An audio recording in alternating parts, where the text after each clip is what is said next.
ब्राह्मणवादी व्यवस्था के लोग, मनुवादी विचारधारा के लोग निकल पर आए, जिन्होंने साफ साफ मोदी जी को इतनी गंदी गंदी गालियां दी। किसी ने तेली, किसी ने तमोली, किसी ने न जाने क्या क्या कहा। यहाँ तक कि उनकी तस्वीरों पर लोगों ने जूते बरसाए, थूका, आग लगाई। तो क्या इनकी बात जो कह रहे हैं आदरणीय जी की जातिवाद नहीं है। अब बताइए, ऐसे प्रकरण को देखकर क्या कहेंगे? गुजरात चले जाइए, उत्तराखंड चले जाइए, बिहार चले जाइए, और भी कई राज्य ऐसे हैं जहाँ पर आप जाएंगे तो वहाँ हम देखते हैं कि जो स्टूडेंट पढ़ने जाते हैं उनको हॉस्टल नहीं मिलता, उनको किराए पर घर नहीं मिलता, सिर्फ इसलिए क्योंकि वो छोटी जाति से आते हैं। और आप कह रहे हैं कि जातिवाद नहीं है, आप उसी समाज से आते हैं। लेकिन अभी हमने देखा जो रोहित वमुला वाला केस था, पायल तड़वी वाला केस था, और अभी जो मेरठ में जो घटना घटी दलित समाज की बेटी के साथ में, हाथरस की घटना घटी, और आप कह रहे हैं कि जातिवाद नहीं है। इतने बड़े जो स्तर पर जातिवाद दिख रहा है। आज हम कॉलेजों में, अभी इंद्र मेघवाल की जो घटना घटी थी, स्कूल में घड़ा छूने पर मार दिया गया था, लेकिन आप फिर भी कह रहे हैं कि जातिवाद नहीं। नमस्कार, आप देख रहे हैं एनबी न्यूज 24/7 नीलम बोध के साथ। और साथियों, अभी जिस प्रांगण में मैं खड़ी हूँ, ये है बी ब्लॉक का संत स्वरूप गुरु रविदास मंदिर। जी हाँ, आज उनकी जयंती पूरे भारत देश में हर्षोल्लास के साथ मनाई जा रही है। उन्होंने तमाम तरह की स्टेटमेंट दी मानव कल्याण के लिए, पाखंडवाद को धराशायी करते हुए तमाम ऐसी ऐसी कोटेशन उन्होंने दी, जिनको लोग पढ़कर कहीं ना कहीं एक विज्ञान के रास्ते पर चल देते हैं। तो एक कोटेशन मैं यहाँ पर जरूर पढ़कर सुनाऊंगी। संत शिरोमणि गुरु रविदास जी साफ साफ कहते हैं कि बामन झूठा वेद भी झूठा, बामन झूठा वेद भी झूठा, झूठा ब्राह्मण अकेला रे, मंदिर भीतर मूर्ति बैठी, पूजती बाहर चेला रे, लड्डू भोग चढ़ावती जनता, मूर्ति के ढिंकेला रे, पत्थर मूर्ति कुछ न खाती, खाते बामन चेला रे।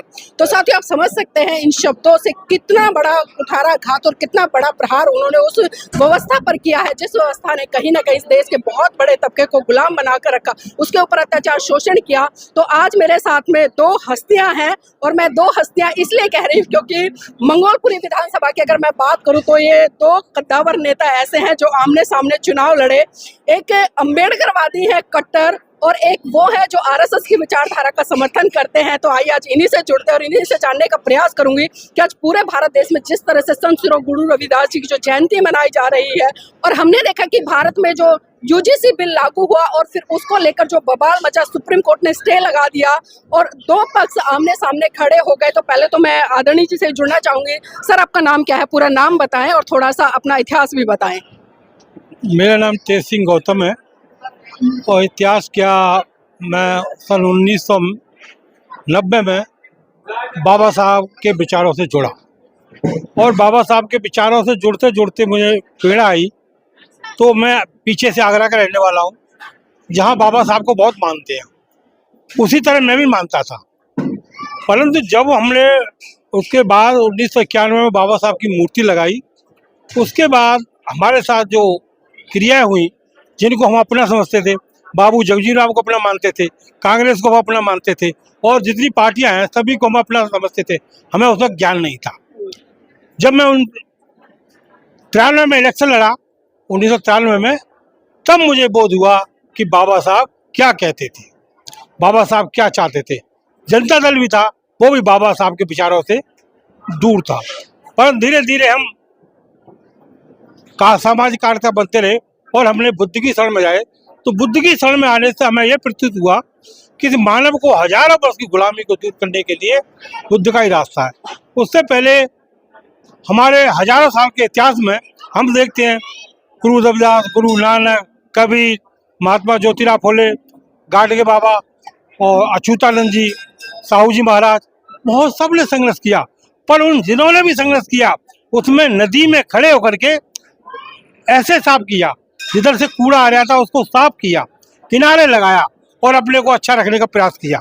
परंतु इसके बाद बाबा साहब जब आए, बाबा साहब ने जब इसको पढ़ा 1935 में, तो उनसे एक शंकराचार्य मिलने आए। उनसे बाबा साहब ने कहा कि शंकराचार्य जी, मैं ये चाहता हूँ कि मैंने 1932 का पूना पैक्ट कर लिया है और भाईचारा बढ़ने लगा है। अब मेरी ये इच्छा है कि आप 4 शंकराचार्य होते हैं, एक शंकराचार्य हमारे हिंदू धर्म से दलित से लिखित कर दो। तो शंकराचार्य जी साहब कहा कि अम्बेडकर, अंग्रेजों का दिमाग खराब था, अंग्रेजों को ज्ञान नहीं है हमारे शास्त्रों का, उन्होंने तुम्हें अधिकार दे दिए बराबर के, पर हम कभी शंकराचार्य नहीं बना सकते। इस बात को बाबा साहब को सुनते ही बड़ी परेशानी हुई, और बाबा साहब नासिक में सभा कर रहे थे, और वहीं उन्होंने कह दिया कि मैं हिंदू धर्म में पैदा हुआ, ये मेरे बस की बात नहीं थी, पर मैं हिंदू होके मरूंगा नहीं। ये संकल्प बाबा साहब ने किया, तो साथियों, और बाबा साहब ने बौद्ध धर्म का प्रचार किया 1956 में। तो आज हमारा समाज जुड़ रहा है। हमारे रविदास जी संत गुरु भी, इन्होंने भी बहुत सामाजिक संघर्ष किया, बड़ी बड़ी अच्छी बातें कही हैं, परंतु वो एक रास्ता नहीं बना पाए, क्योंकि उस वक्त चाहे तो शिक्षा की कमी समझ लो, चाहे समाज का इतना गहरा प्रभाव था कि ज़्यादा संघर्ष नहीं काट सकते थे। पर बाबा साहब के ज़माने में अंग्रेजों का राज था, अंग्रेज मानवतावादी थे, उनके राज में बाबा साहब को काम करने का रास्ता मिला। पर जब हमारे संत शिरोमणि जी थे तब जो ना मोमडन राज था। उस वक्त हिंदू राज और मोमडन दोनों एक ही है। जैसे एक आदमी, मुसलमानों में कहते हैं कि उनकी एक आँख खुली है और हिंदुओं की तो दोनों आँख अंधी है। इन्हें ज्ञान दिखता ही नहीं, भाईचारा इन्हें दिखता ही नहीं, मानवता में कभी ये विश्वास करते ही नहीं। आज भी हमारे लोग कहते हैं, हिंदू शब्द की जो क्रिया कहते हैं, हिंदू कोई धर्म नहीं है, ये मुसलमानों के द्वारा दी हुई गाली थी। और उस गाली को इन्होंने इतना प्रचार कर दिया कि हमारे लोग आज अपने को हिंदू कहते हैं। और हिंदू कहने के साथ साथ उनमें जाति आती है। जाति जब आती है तो जो जाति है हमारी, वो जाति इतनी खतरनाक है, हमारी सदियों पीढ़ियां निकल जाएंगी, तब तक तुम जाति को नहीं हटाओगे, तुम्हारा उद्धार होने वाला नहीं है। जी, आज जाति को ही लेकर देश में तांडव मचा हुआ है और उसी के तहत ये बिल भी आया, लेकिन जो कुछ परसेंट लोग बाहर रोडों पर निकले, आंदोलन किया और स्टे लगवा दिया। तो देखिए उन कुछ परसेंट लोगों में कितनी बड़ी ताकत है कि आज जो समाज बहुत बड़ा है, जो अपने आप को 90-95% कहता है, वो उस बिल को नहीं लागू करवा पाया। तो इसी कड़ी मेरे साथ में आदरणीय, जैसे कि मैंने शुरुआत से ही कहा था कि आरएसएस की विचारधारा से लबालब है, तो आदरणीय जी जो ये बिल है आप इसको किस तरह से देखते हैं? और ये भी जानना चाहूंगी आपकी दृष्टि से क्या आज भारत में जाति व्यवस्था हो रही है? ऐसा है, ये बिल जो है सरकार नहीं लाई, इसको प्रशासन के लोग लाए थे। सरकार इससे सहमत नहीं थी और सरकार ने इसके लिए कुछ नहीं किया। उसके बाद कोर्ट में ये केस गया, कोर्ट ने इस पर स्टे लगा दिया है। अब इसको सरकार कह रही है कि किसी को भी किसी भी प्रकार की कोई परेशानी नहीं होने दी जाएगी, सबको समान अधिकार मिलेगा। समान अधिकार मिल रहा है, आप कह रहे हैं कि वो सरकार नहीं लेकर आई, लेकिन कहीं ना कहीं जो लोकसभा या राज्यसभा है वहां पर तो बहस हुई है ना इस बिल को, क्योंकि वहां पर बिल वो बहस होने के बाद ही आगे गया ये बिल, तब मतलब राष्ट्रपति की सहमति लगी है तभी तो ये पारित हुआ ना। शासन और प्रशासन दोनों अलग अलग चीजें हैं, प्रशासन अलग है और शासन अलग है। ये उन लोगों ने, जो अधिकारी लोग थे उसमें सभी जाति के सभी धर्म के लोग हैं, अपनी अपनी विचारधारा को थोप करके इसको ले आए। इसकी सरकार से कोई सहमति नहीं हुई थी। अच्छा ये बताइए, आज भारत में जाति व्यवस्था जो है, क्या आप मानते हैं कि आज जातिवाद भारत में होता है? ऐसा है, आज की स्थिति अगर देखी जाए तो अब उतना नहीं है पहले जितना हमारी उम्र के लोगों ने झेला था। आज तो पढ़े लिखे लोग सामान्यता में हैं, स्कूल कॉलेजों में चले जाओ, सब एक जगह बैठ के खाना खाते हैं, एक हॉस्टल में रहते हैं, कोई भी किसी भी प्रकार का एक दूसरे के साथ जाति के आधार पर भेदभाव नहीं है। अच्छा, भेदभाव नहीं है, आप उसी समाज से आते हैं, लेकिन अभी हमने देखा जो रोहित वमुला वाला केस था, पायल तड़वी वाला केस था, और अभी जो मेरठ में जो घटना घटी दलित समाज की बेटी के साथ में हाथरस की घटना घटी, और आप कह रहे हैं कि जातिवाद नहीं है। इतने बड़े जो स्तर पर जातिवाद दिख रहा है। आज हम कॉलेजों में, अभी इंद्र मेघवाल की जो घटना घटी थी, स्कूल में घड़ा छूने पर मार दिया गया था, लेकिन आप फिर भी कह रहे हैं कि जातिवाद नहीं है।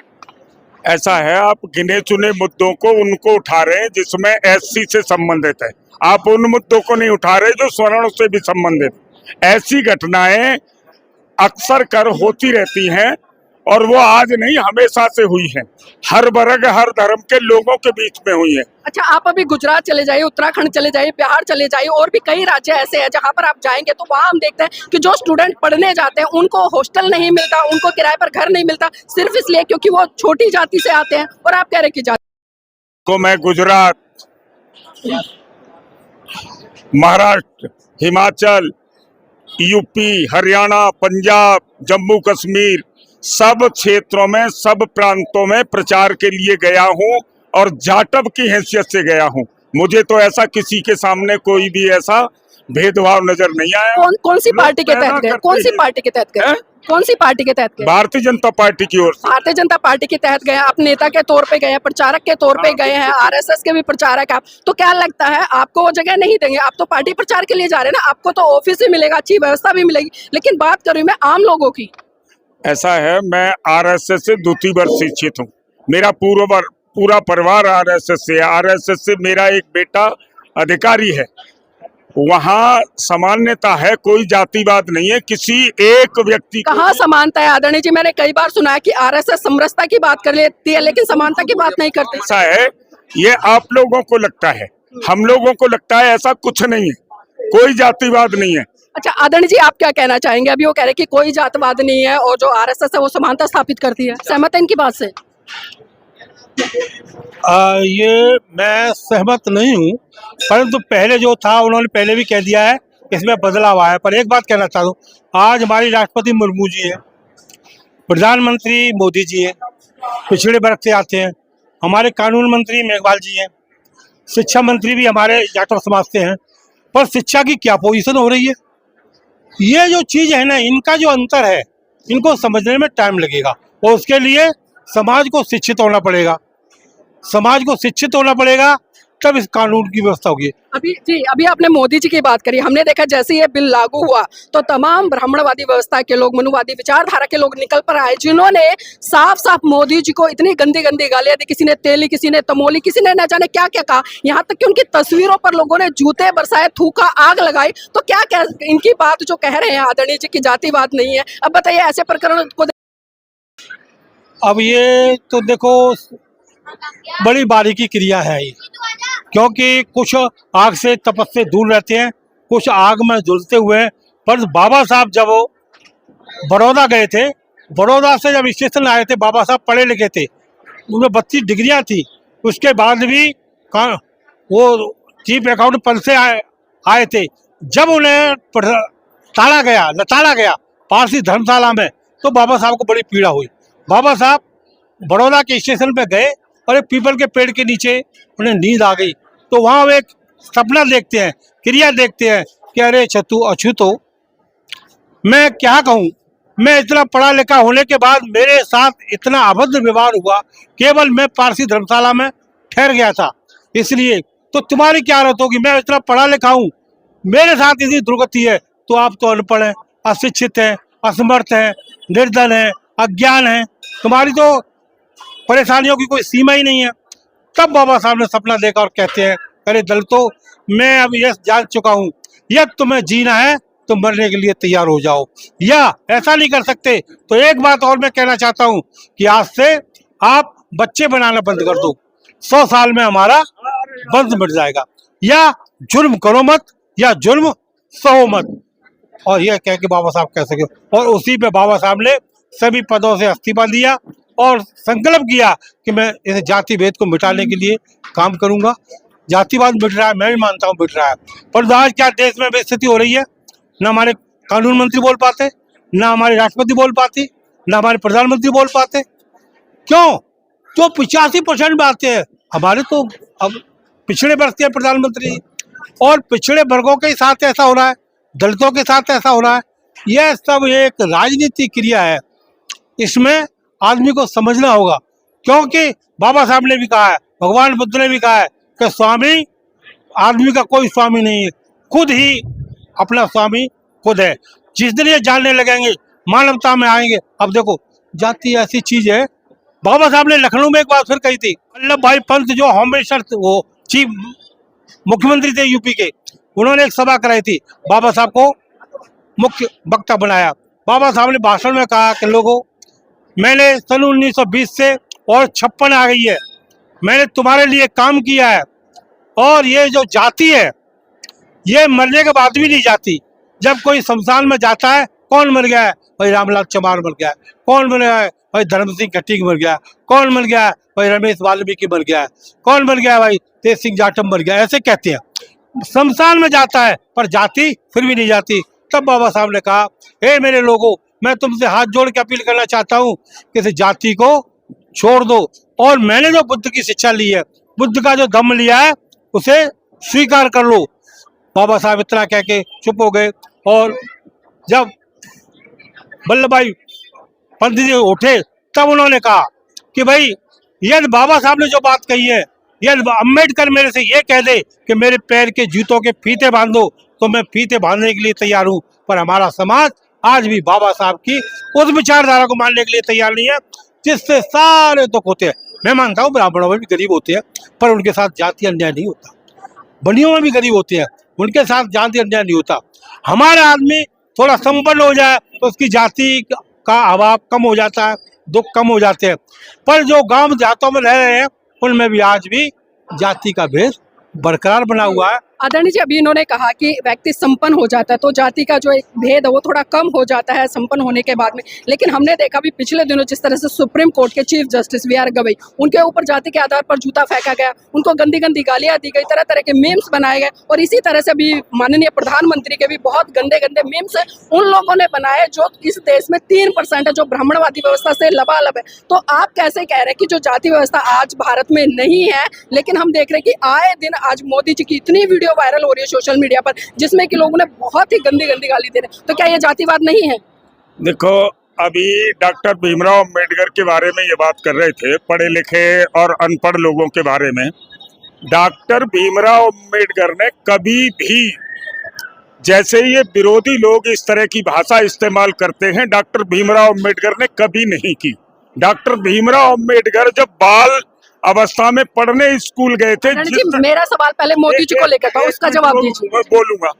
जैसे उन्होंने सारी पीड़ाएं छुआछात जातिवाद की झेली थी, उसके बाद बाबा साहब जब इस लायक हो गए कि संविधान बनाने की नौबत आई, तो किसी भी एक व्यक्ति के प्रति उनका कोई भी भेदभाव नहीं देखा। बाबा साहब की ये वास्तविकता रही। और ये विरोधी लोग बाबा साहब 1956 में चोला छोड़ने से पहले, विरोधी किसे कह रही है? विरोधी 1956 में चोला छोड़ने पहले आगरा में सभा में बोलते बोलते बाबा साहब रो गए थे कि मुझे सबसे ज्यादा अगर परेशान किया है तो ये सामने बैठे पढ़े लिखे लोगों ने किया है। किसकी बात कर रहे हो आप?